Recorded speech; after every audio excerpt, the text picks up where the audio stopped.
पर लिए चलते हैं। और सर देशदीप सर, पहले जरा आप अपनी बात कंप्लीट करिए। जी मैं ये कह रहा था कि हमने पिछले जो 2 फेसेस हैं उनमें देखा कि कैसे पोलिंग परसेंटेज कम हुआ था। हम इस विषय में बात कर रहे थे। कई जगहों पे 8 से 10% तक की कम पोलिंग हुई थी। और ऐसा क्यों हो रहा है, ये खुद बीजेपी और कांग्रेस के नेता ये समझने की कोशिश कर रहे हैं, एनालाइज कर रहे हैं, ये समझने की कोशिश कर रहे हैं कि इससे किसको क्या नफा या नुकसान होगा। खुद जो इलेक्शन कमीशन है, जिसने अच्छी खासी मशक्कत करी है पिछले कुछ सालों में एक अवेयरनेस क्रिएट करने में, और हुई भी है। हमने देखा है पिछले चुनावों में काफी हाई पोलिंग परसेंटेज गया, 80% तक कई जगह ऐसी हैं जहां लोगों ने पोलिंग करी है। तो इलेक्शन कमीशन हैरान है, राजनीतिक दल हैरान है कि बावजूद इस सारे प्रयासों के क्यों पोलिंग कम हुई। तो मुझे लगता है कि एक जो वोटर्स में एक अजीब सी जो उदासीनता है वो एक है। हमने कुछ नेताओं के बयान सुने, जैसे बीजेपी के नेता कह रहे थे, शिवराज सिंह चौहान जी, कि भाई हमारा वोटर तो बाहर आके वोटिंग कर रहा है, कांग्रेस का वोटर को ये समझ में आ गया है कि वो शायद चुनाव हार रहे हैं, इसलिए शायद उनका वोटर निकल के नहीं आ रहा है। लेकिन बीजेपी के कुछ नेता जो अपना नाम नहीं बताते हैं, वो कहते हैं कि दरअसल ये समस्या हमारे अपने वर्कर्स की उदासीनता की वजह से भी हो सकती है। क्योंकि पिछले कुछ समय में हमने देखा जो एक नई राजनीतिक एक इक्वेशंस बनी हैं, एक पार्टी के लोग बीजेपी में लेके आए जा रहे हैं। तो खुद बीजेपी के लोगों को ऐसा लग रहा है कि शायद उनके जो ग्राउंड लेवल पे काम करने वाले वर्कर्स हैं वो खुश नहीं हैं, और वो बोलते हैं कि ठीक है, अब कांग्रेस के लोग आ रहे हैं तो उन्हीं से लोग आप क्योंकि काम समस्या ये है। और हालांकि इसके बावजूद एक चीज बड़ी सामने आती है, दोनों ही पार्टी जो है वो कह रहे हैं कि हमारे वोटर्स तो बाहर आ रहे हैं, लेकिन चिंता करने वाली बात है, बीजेपी वाले कह रहे हैं कि कांग्रेस को चिंता करनी चाहिए और कांग्रेस वाले कह रहे हैं कि बीजेपी को चिंता करनी चाहिए। अमृतांशी, मैं आपके पास आती हूँ क्योंकि आप लगातार पहले ही फेज से ग्राउंड जीरो पर नजर आ रही है। 2 फेज कंप्लीट हो चुके हैं, तीसरे फेज के लिए आप सुबह से ही ग्राउंड जीरो पर मौजूद है, हर एक गतिविधि से दर्शकों को अपडेट करा रही हैं। क्या अलग तस्वीरें आपको अभी तक नजर आई है, क्योंकि 2 घंटे से ज्यादा समय बीत चुका है? बिल्कुल, देखिए दीपिका, आपको सबसे पहले तस्वीरें दिखा देती हूँ। यहाँ पर जो लाइन है जो मतदाताओं की, वो फिलहाल अभी खत्म नहीं हो रही है। और ये तस्वीरें आप देखिएगा, ये तस्वीर अच्छी मुझे इसलिए भी लग रही है क्योंकि पिछली बार जब हम टीकमगढ़ में थे तो ये देखिए लाइन सुबह 8 बजे खत्म हो चुकी थी। हालांकि 9 बज चुके हैं, पारा जो है वो बढ़ता जा रहा है, गर्मी लगातार बढ़ती जा रही है, लेकिन यहाँ पर मतदाताओं में उत्साह कम नहीं हो रहा है। चाहे वो महिलाएं हो, चाहे वो पुरुष हो, सभी यहाँ पर देखिए, आप देखेंगे तो यहाँ पर अपनी बारी का इंतजार जो है बिल्कुल जो है वो लाइन में खड़े होकर कर रहे हैं। और अलग अलग मुद्दों पर इस बार देखिए, क्योंकि हम राजगढ़ में है, राघोगढ़ में है, जहाँ से दिग्विजय सिंह आते हैं, यहाँ पर सभी महिलाएं वोट करने के लिए पहुंच रही हैं। यहाँ पर जो है बुजुर्ग भी वोट करने के लिए पहुंच रहे हैं। मुझे लग रहा है ये सब युवा वोटर्स हैं। आप फर्स्ट टाइम वोटर हैं क्या? यस। कितना अच्छा लग रहा है, फर्स्ट टाइम वोटर हैं, कितनी खुशी है कि पहली बार वोट डालेंगे? बहुत खुशी है, फर्स्ट टाइम वोट दे रहे हैं। युवा क्या चाहते हैं इस बार देश में, देश के लिए? इस बार बहुत सारे एजुकेशन के लिए सब हो, और NIT IITs भी खुले हैं। कंपटीशन इतना हाई है जिससे कॉलेज मिलना, मतलब गवर्नमेंट कॉलेज मिलना में बहुत दिक्कत हो रही है। तो थोड़ा NITs वगैरह, IITs और गवर्नमेंट कॉलेज खुले, एजुकेशन सिस्टम और स्ट्रांग होना चाहिए। हाँ। अच्छा, आप क्या देखती हैं? आप भी फर्स्ट टाइम वोटर हैं? नहीं, मैं सेकंड टाइम वोटर हूँ। कितना उत्साह है, क्या आप बतौर युवा देखती हैं? मतलब उत्साह तो पहले जैसा ही है बहुत, बस ये है कि इस बार ज़्यादा देश की उन्नति हो, बहुत अच्छा हो। जो भी अभी प्रॉब्लम्स चल रही हैं पढ़ाई को लेकर, वो सब ठीक हो जाएं, नए नए कॉलेजेस खुल जाएं, बच्चों को पूरी फैसिलिटीज़ मिलें। बाकी जो ये है अभी जो सामान्य वर्ग को लेकर ये चल रहा है, ये सब चीज़ ख़त्म हो जाए, मतलब इस चीज़ पे बहुत ज़्यादा गौर किया जाए।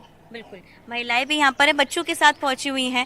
गर्मी का वक्त है लेकिन सब काम छोड़कर पहले मतदान करने आए हैं जी। इनकी वेशभूषा मैं आपको दिखाना चाहूंगी। ये पारंपरिक वेशभूषा है, बड़ी खूबसूरत सी है, और यही पहनकर ये वोट डालने पहुंची हैं। कितना जरूरी हो जाता है मतदान करना? जरूरी है। आपको क्यों लगता है, आप क्या चाहती हैं, देश में क्या होना चाहिए?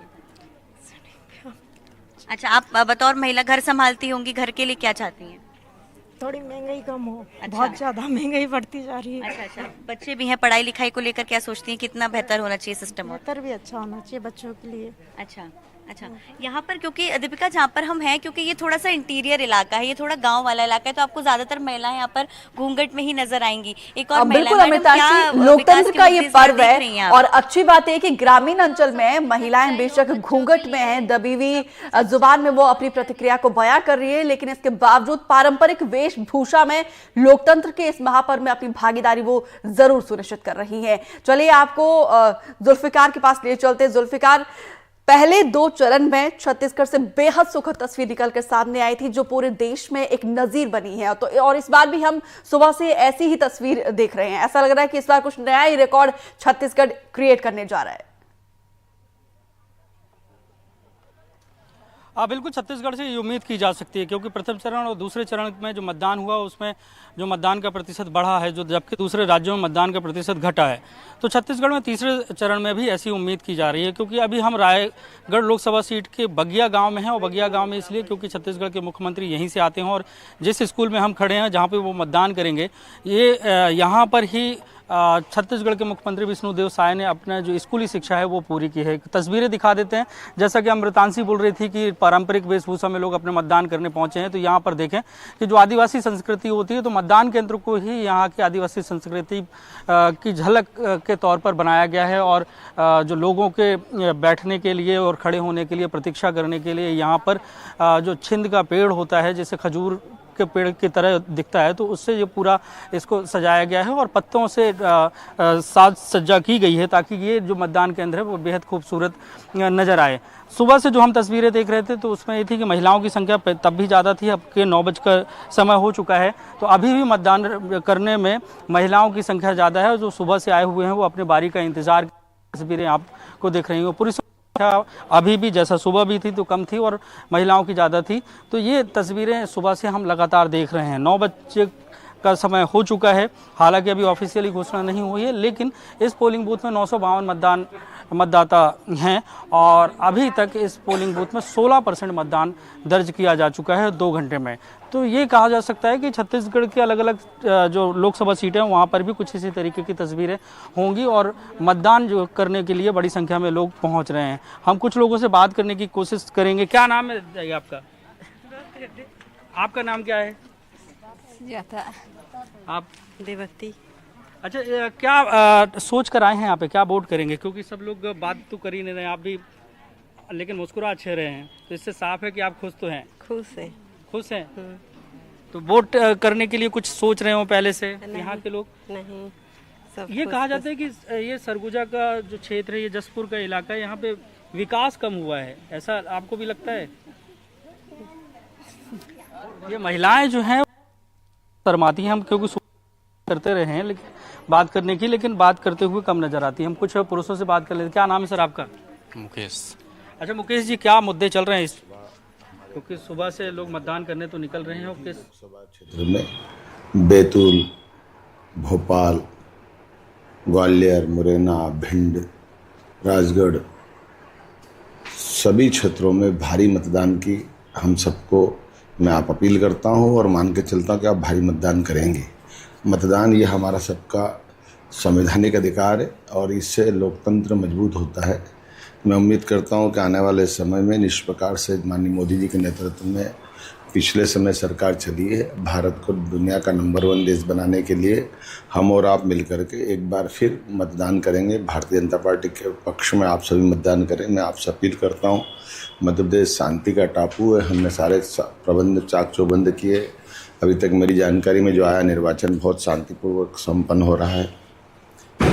जहां तक कांग्रेस के नेता ने कल जो प्रदेश में आकर बात कही है, ये वास्तव में चुनाव 2 माँ के लड़कों के बीच का है। एक भारत माँ का सपूत श्रीमान नरेंद्र मोदी है और एक विदेशी माँ का सपूत, जिनके कारण से उनने अपने जीवन में न गरीबी देखी, न कष्ट देखा और लगातार भ्रमित करते हुए आ रहा है। लगभग 60 साल से ज़्यादा तक उनके परिवार ने राज किया, लेकिन अभी भी वो डरा कर धमका कर संविधान बदल देंगे, लोकतंत्र की दुहाई दे रहे हैं। संविधान खतरे में है। 100 से ज़्यादा संविधान में संशोधन कर किसी ने किए तो नेहरू खानदान ने की है। ऐसे में उनको माफ़ी मांगना चाहिए अपनी बात से, और मैं उम्मीद करता हूं कि जनता जिस प्रकार से मोदी जी पे भरोसा करती है, माननीय मोदी जी के नेतृत्व में मध्य प्रदेश और देश आगे बढ़ेगा। एक बार फिर अब भाजपा के सभी प्रत्याशियों को चुनिए। बहुत बहुत धन्यवाद। सर तो आप सूबे के मुखिया को सुन रहे थे, लोगों से वो वोट की अपील कर रहे हैं और लगातार हम भी आपसे यही अपील कर रहे हैं कि घरों से बाहर निकले और लोकतंत्र के इस महापर्व में अपनी भागीदारी जरूर सुनिश्चित करें। फिलहाल ये सुखद तस्वीरें प्रदेश के अलग अलग जगहों से निकलकर सामने आ रही है, जहां पर देखिए बड़ी संख्या में लोग कतार में लगे हुए अपनी बारी का इंतजार कर रहे हैं। पुरुष महिला के लिए बाकायदा एक अलग लाइन का इंतजाम किया जाता है और दोनों ही लाइनें देखिए खचाखच भरी हुई है और हमारे सहयोगी लगातार अलग अलग जगहों से बने हुए हैं। अमृतांशी, आपके पास आते हुए और आपके पास आने से पहले मैं देशदीप जी मैं आपके पास आती हूं, क्योंकि दोनों ही जगहों पर हमारे सहयोगी जो है ग्रामीण अंचल पर मौजूद है। एक चीज सामने नजर आती है कि महिलाएं अहम भूमिका विधानसभा चुनाव में भी निभाते हुए नजर आई हैं। हालांकि जब हमारे सहयोगी उनसे बातचीत करने की कोशिश कर रहे थे तो वो अपनी फीलिंग्स को या फिर अपने मुद्दों को नहीं बता पा रहे, लेकिन हाँ, सरकार बनाने में चाहे वो विधानसभा की बात की जाए फिर लोकसभा की, उनकी अहम भूमिका है। निश्चित रूप से उनकी अहम भूमिका है और हमने देखा कि ज़्यादातर जो हमारे जो वोटर्स हैं वो ग्रामीण इलाके से ही आते हैं देश में, और वहाँ एक अच्छी बात है कि बढ़ चढ़ के मतदान होता है। खासतौर से छत्तीसगढ़ में हमने देखा पिछले फेज में भी, और अभी भी हमारे साथी जुल्फिकार बता रहे थे कि किस तरीके से फिर से वहाँ एक रिकॉर्ड सा बन सकता है। तो ये एक सुखद तस्वीर है किस तरीके से ग्रामीण इलाकों में लोग बाहर आ रहे हैं। जो जहाँ अमृतांशी जी हैं वो देखिए राजस्थान से लगा वो इलाका है राजगढ़ का जो पार्लियामेंट्री सीट है उसका एक बहुत बड़ा हिस्सा पड़ोसी राज्य राजस्थान से आता है। तो वहाँ अभी के जैसे 9 सवा 9 बज रहा है अभी, वहाँ अभी टेम्परेचर बहुत ज़्यादा होगा, लेकिन फिर भी हमने देखा किस तरीके निर्भर भारत बनाना चाहती हो, विकसित भारत बनाना चाहती हो और पूरे विश्व में हर क्षेत्र में भारत को नंबर 1 ले जाना चाहती हो। आज इतनी चिलचिलाती धूप के बावजूद भी अब तक बहुत उत्साहजनक वोटिंग के ट्रेंड मिल रहे हैं। जहां तक गुजरात का सवाल है, करीब 20% वोटिंग 2.5 घंटे में ही गुजरात के मतदाताओं ने समाप्त किया है। मुझे पूरा विश्वास है देश भर में आज जहां जहां मतदान है वो सभी मतदाता और गुजरात के मतदाता एक ऐसी सरकार चुनेंगे जो स्थायित्व भी देगी, सुरक्षा भी देगी, समृद्धि भी देगी, गरीबी से मुक्त भारत बनाएगी। मैं आज के लोकतंत्र के इस पर्व के अवसर पर सभी देशवासियों को बहुत बहुत शुभकामनाएं देता हूं और फिर से एक बार पुरजोश वोटिंग कर लोकतंत्र के इस पर्व में हिस्सा लेने की अपील करता हूं। आज देशમાં ત્રીજા ચરણનું મતદાન છે। ગુજરાતની વધેલી 25 से 25 સીટો પર આજે મતદાન થવાનું છે। હું ગુજરાતની જનતાને અને વિશેષ કરી ફર્સ્ટ ટાઈમ વોટરને અપીલ કરવા માંગુ છું કે એવી સરકાર માટે આપણે સૌ વોટિંગ કરીએ। तो गृह मंत्री अमित शाह को आप सुन रहे थे अमृतांशी, क्योंकि अब करीब 2.5 घंटे होने को आए हैं, अभी तक क्या परसेंटेज निकला है? देखिए फिलहाल अभी वोटिंग जो टर्नआउट है वो निकाला जा रहा है, लेकिन जो भोपाल में तस्वीरें, खासतौर से हम जहां पर है यहाँ की तस्वीरें, ग्रामीण अंचलों में देखिए काफ़ी बढ़ चढ़ के जो है लोग वोटिंग कर रहे हैं। और अभी मैं आपको बताऊं एक चीज़ की, जो लोग हैं हालांकि बहुत ज़्यादा वो भले ही पढ़े लिखे ना हो, लेकिन यहाँ पर मतदान केंद्र पर देखिए पर्याप्त इंतजाम किए गए। मैं आपको बता दूँ कि यहाँ पर देखिए लोगों के लिए पानी की व्यवस्था की गई, क्योंकि देखिए गर्मी यहाँ पर काफ़ी ज़्यादा है, लोग अपनी बारी का इंतजार कर रहे हैं। यहाँ पर देखिए उनको शरबत भी दिया जा रहा है, जिससे कि गर्मी में उनको जो है परेशानी का सामना ना करना पड़े। ये एक बहुत ही अच्छी बात है जो यहाँ पर पूरे इंतजाम किए गए हैं। लोगों से मैं बातचीत करूंगी। वोटिंग परसेंटेज इस बूथ पर यहाँ पर तो जहाँ पर मैं हूँ यहाँ पर 1000 वोटर्स हैं करीब, और यहाँ पर अच्छी वोटिंग सुबह से देखने को मिल रही है। लाइन देखिए कम नहीं हो रही है, चाहे वो महिलाओं की हो या पुरुषों की हो। जाने की कोशिश करेंगे। आप पहली बार वोट डाल रहे हैं क्या? yes, आप भी फर्स्ट टाइम वोटर हैं। हाँ। क्या मुद्दे देखते हैं बतौर युवा आप?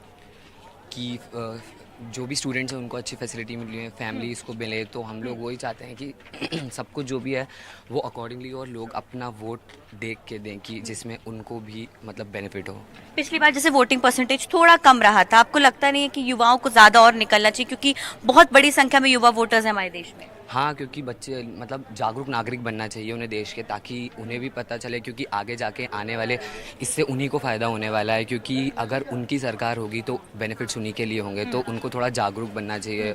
हम लोग भी हमारा सब कुछ छोड़ के वोट डालने आए हैं, बिकॉज हम भी बाहर पढ़ते हैं। अच्छा। बट होम टाउन यहाँ है तो यहाँ पे वोट डालने के लिए आए, तो जागरूक बनना चाहिए बाकी लोगों को भी। बिल्कुल, देखिए यहाँ पर जो है ये बाहर जो है वोटिंग का दिन छुट्टी इसलिए होती है जिससे कि लोग वोट डालने आए, चाहे वो बाहर रहते हो चाहे वो कहीं पर भी रहते हो, यहाँ पर लोग वोट डालने के लिए पहुंच रहे हैं। आपको मैं यहाँ पर बता दूं कि देखिए आपको यहाँ पर ग्रामीण अंचलों में एक अच्छी वोटिंग परसेंटेज जो देखने को मिल रही है। मैं इन महिलाओं के साथ अभी थी, मैं आपको बता रही थी कि आपका नंबर कौन सा है, क्या मुद्दे देखते हैं आप विकास को लेकर, क्या होना चाहिए आप लोगों के लिए? क्या होना, महंगाई सस्ती होना चाहिए, महंगाई कम होनी चाहिए और का कम होना अच्छा। चाहिए। और बच्चों के लिए क्या सोचती हैं, बच्चों के लिए क्या होना चाहिए? बच्चों के लिए पढ़ाई होना चाहिए भाई, अच्छी बढ़िया। और अच्छा अच्छा, सुबह सुबह से आप लोग आए, देखिए गर्मी बढ़ती जा रही है, पसीना है, लेकिन फिर भी पसीना आ रहा और क्या, बच्चों के साथ परेशान हो रहे हैं। अच्छा, लेकिन वोट डालना जरूरी है। वोट डालना जरूरी है। कितना जरूरी है आपको क्या लगता है, एक वोट कितनी ताकत रखता है? बहुत ज्यादा ताकत रखता है, देश के लिए बहुत अच्छा भविष्य बना सकता है, अच्छे नेता के लिए चुनना जरूरी है। और क्या। अच्छा, आप भी बिल्कुल वोट डालने के लिए आई हो, आप तो काफी खुश भी लग रही हैं, कितना जरूरी है वोट डालना? जरूरी है, देखो महिलाओं को अधिकार है वोट डालने का, तो आए। अच्छा, और महिलाओं का वोट बहुत इंपॉर्टेंस रखता है। और क्या, और अच्छा नेता चुनिए पर। अच्छा, क्या आप क्या चाहती हैं, क्या होना चाहिए आपके लिए, देश के लिए? अच्छा विकास हो और महंगाई कम हो थोड़ी। अच्छा, महंगाई कम हो। आप क्या चाहती हैं मैडम? वोट डालना अच्छा जरूरी है, बहुत ज्यादा? हाँ, जरूरी है। अच्छा, आप बताइए, आप भी वोट डालने के लिए आई हैं? हाँ, सस्ता ही होना चाहिए। अच्छा, और क्या। अच्छा, देखिए महंगाई है, ये देखिए ग्रामीण अंचल के लोग हैं बेचारे, जो है एक ही चीज़ बोल रहे हैं कि महंगाई कम होनी चाहिए। तो कहीं ना कहीं देखिए लोगों को यहाँ पर देखिए, अब मुझे लगता है कि शायद ये तस्वीरें हम जो दिखा रहे हैं दीपिका, कि यहाँ पर गर्मी काफ़ी ज़्यादा है, जो कि तेज दीदी जी बता रहे थे कि ये क्योंकि राजस्थान से सटा हुआ इलाका हो जाता है, काफ़ी गर्मी है यहाँ पर, लगातार जो है पारा बढ़ता जा रहा है। लेकिन ये लाइन आप देख रहे होंगे मेरे पीछे, ये लाइन जो है वो बिल्कुल भी कम नहीं हो रही है। लोग यहाँ पर वोट डालने के लिए सुबह से खड़े हुए हैं, अपने वोट डालने से जो है वो बिल्कुल भी जो है इस मताधिकार को छोड़ नहीं रहे हैं। अंकल जी, क्या मुद्दे देखते हैं इस बार, क्या महत्वपूर्ण, कितना महत्वपूर्ण आपका वोट देश के लिए? बहुत जरूरी है मैडम, और मुद्दे यही है, महंगाई कम। तो चलिए, अच्छी तस्वीर यहाँ से निकलकर सामने आ रही है अमृतांशी। कतार में लोग लगे हुए हैं और ये कतार खत्म नहीं हो रही, अच्छी बात ही है। अतुल गौड़, जहां पर आपकी मौजूदगी है, क्योंकि 2.5 घंटे हो चुके हैं, कितना परसेंटेज का कोई अभी तक पता चल पाया है और क्या मुद्दे अभी तक आपको समझ आ रहे हैं?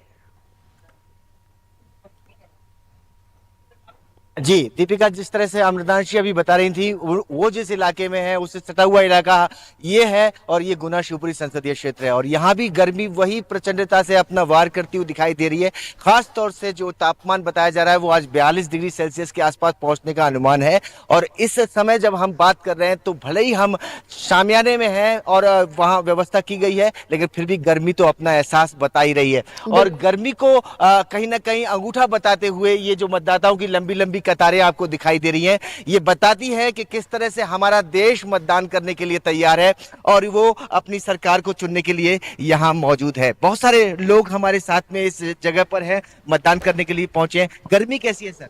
गर्मी बहुत है, ज्यादा गर्मी है, फिर भी आप लोग मतदान कर रहे हैं? हाँ, जोश है।